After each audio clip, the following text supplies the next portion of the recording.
Libero San Libero sin nomen Domini, vamos a cantar un canto para ti, Betty. Ser libero sin nomen Domini, vamos a cantar un canto para ti, Betty.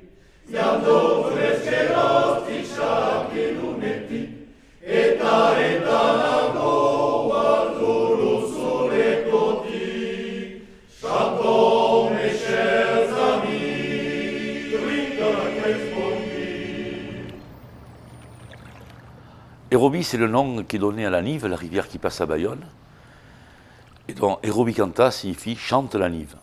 En 1979, il y avait une chorale mixte à Saint-André et qui évoluait donc sur la paroisse. Et un jour, les femmes ne venant pas pour des raisons diverses, on a décidé avec un ami, Michel Hyperaguer, qui est décédé maintenant, de monter un groupe d'hommes de chant basque a cappella. Polyphonie basque en fait. Et donc on a commencé à apprendre quelques chants et la chorale d'hommes a vu le jour.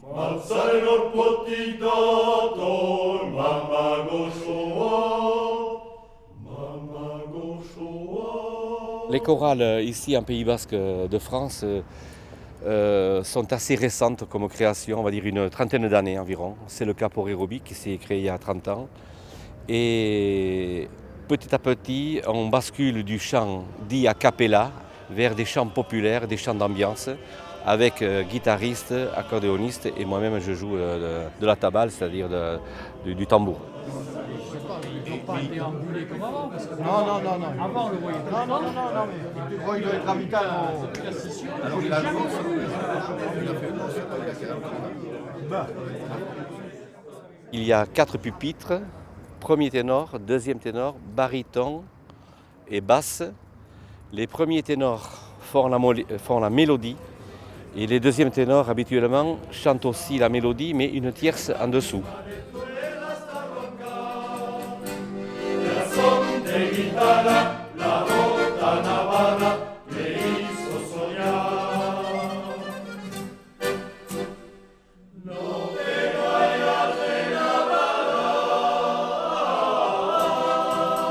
Il y a une trentaine de personnes, je ne sais pas si c'est 31 ou 32 chanteurs à l'heure actuelle.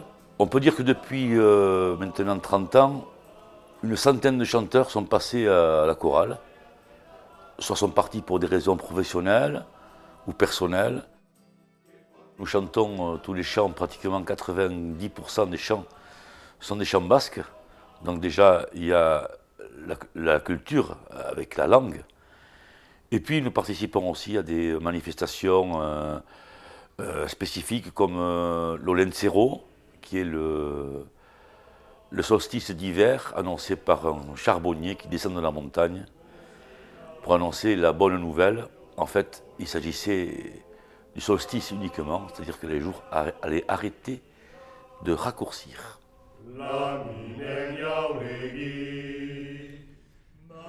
Ce qui nous manque, c'est beaucoup de jeunes, les jeunes qui ont du mal maintenant à venir vers le chant basque, surtout a cappella, parce que c'est difficile de chanter a cappella, c'est pas aisé donner à tout le monde.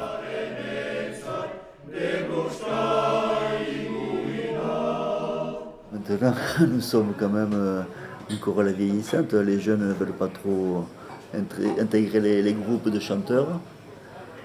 C'est peut-être historique. Nous, dans le temps, on allait, quand on était jeunes, à la messe, on chantait, on continuait à chanter. Les jeunes ne vont plus à la messe, ils ne chantent plus, voilà. Donc les jeunes n'intègrent pas le groupe.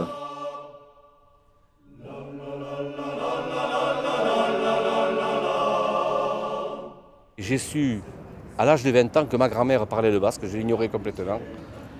Et ça m'a titillé d'essayer de connaître cette langue que je méconnaissais absolument à l'époque. Et depuis, je me suis inscrit à des cours du soir que j'ai continué, puis j'ai abandonné et j'ai recommencé il y a 5 ans. Pour apprendre un chant basque, c'est vrai que la langue est difficile à maîtriser, à acquérir et à chanter.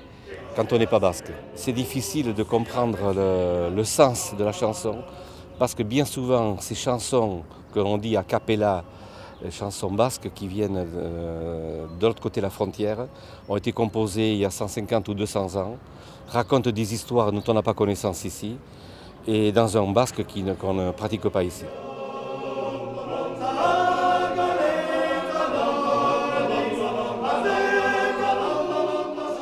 Sur la prononciation de la langue basque, on peut dire aussi qu'il y a parfois des différences de mots, mais aussi de prononciation selon les provinces, et notamment dans les chants qui sont du côté de Mauléon et de Tardets, donc de la province de Soule.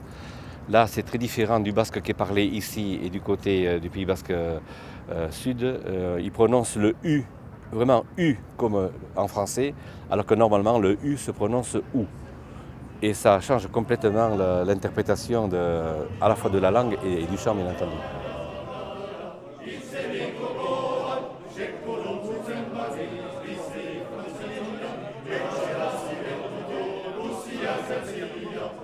Alors on intègre la chorale d'abord parce qu'on en a envie, et ensuite parce qu'on pense savoir chanter.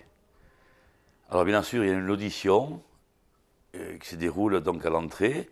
On reste à peu près 1 à 2 mois pour voir un petit peu comment ça se passe. Et après, on intègre la chorale en venant aux répétitions tous les mardis, en restant pendant 2 ans au maximum pour ensuite être auditionné et passer membre. Ou sinon, malheureusement, de repartir parce qu'on n'en a pas les capacités.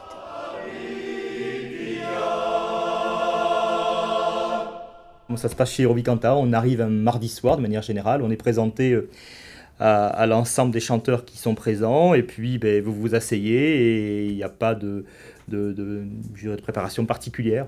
Vous écoutez ce qui se passe, vous essayez de faire un petit peu le point au départ, c'est un peu compliqué. Et puis vous essayez de vous mettre dans le moule. Dans le moule, ça veut dire de comprendre comment fonctionnent un petit peu les répétitions, de comprendre aussi comment fonctionne l'après-répétition au niveau des repas et au niveau du fonctionnement global de la chorale. Voilà, j'y suis arrivé en octobre 2005 et puis j'y suis toujours et j'en suis très heureux. Mais ce que j'ai découvert, en fait, c'est dans ce plaisir que l'on peut avoir à chanter, à donner, en fait, c'est la réception que peuvent en avoir ceux qui nous écoutent. J'ai parlé d'un souvenir, mais qui est très personnel, mais qui a aussi été, j'étais très collectif pour la chorale. C'était là avec quelqu'un qui a disparu, qui faisait partie de la chorale, qui s'appelait Fernand Mujica. Et c'était juste avant, il y a quelques années, c'était en 2008, c'était juste avant un grand concert qui était donné avec beaucoup de chorales, ça s'appelle Cantabéry. Et tout le monde était très stressé avant de rentrer sur scène. Et on avait l'habitude avec Fernand de se chanter, il était basse, donc se chanter entre un basse et un premier, à l'oreille, un chant plutôt, je dirais, religieux, qui s'appelle Thiébé Poème. On prenait pas mal de plaisir à se le chanter tout doucement, voilà, ensemble. Et en fait, on a commencé comme ça pour essayer de détendre un petit peu l'atmosphère, à se chanter tous les deux. Et puis, petit à petit, on s'est rendu compte que dans cette loge fermée, on était 35, et que doucement, tout le monde nous reprenait derrière, tant les seconds ténors que les barytons, pour faire un chant en fait très tamisé, très joli, très soufflé, presque susurré. Moi, j'en ai gardé un super souvenir, et c'est quelque chose qu'on a fait très longtemps avec Fernand.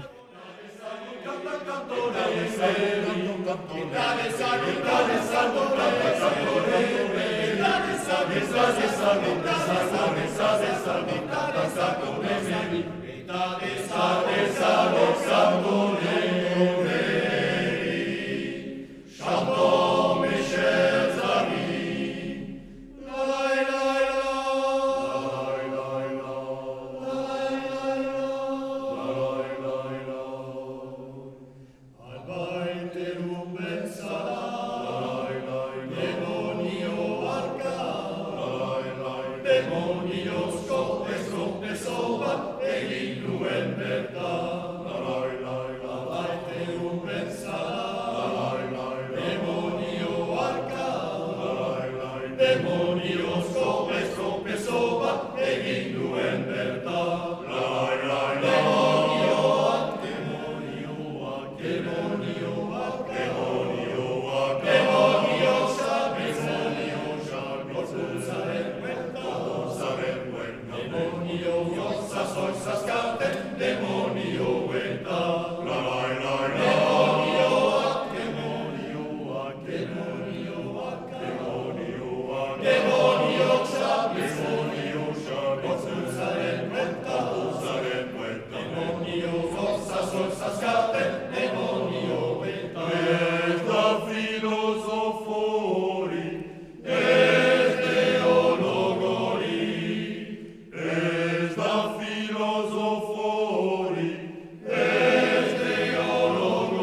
l'amour du chant basque. Le chant a cappella, le chant populaire, la convivialité et l'amitié. C'est une thérapie, voilà. Le mot de la fin, je dirais Biba, Edo Gora, Erobikanta. Agian beti biziko da errobikanta.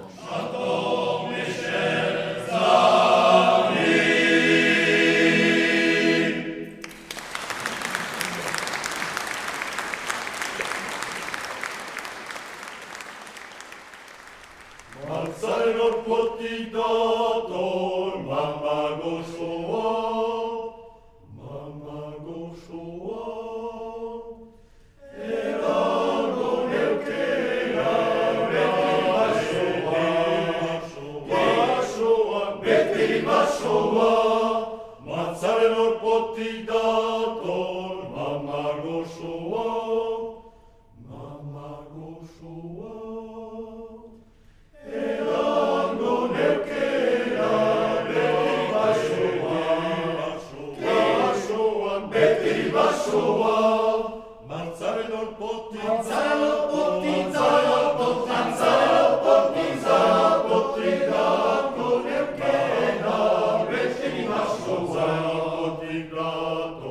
Mama gozoa.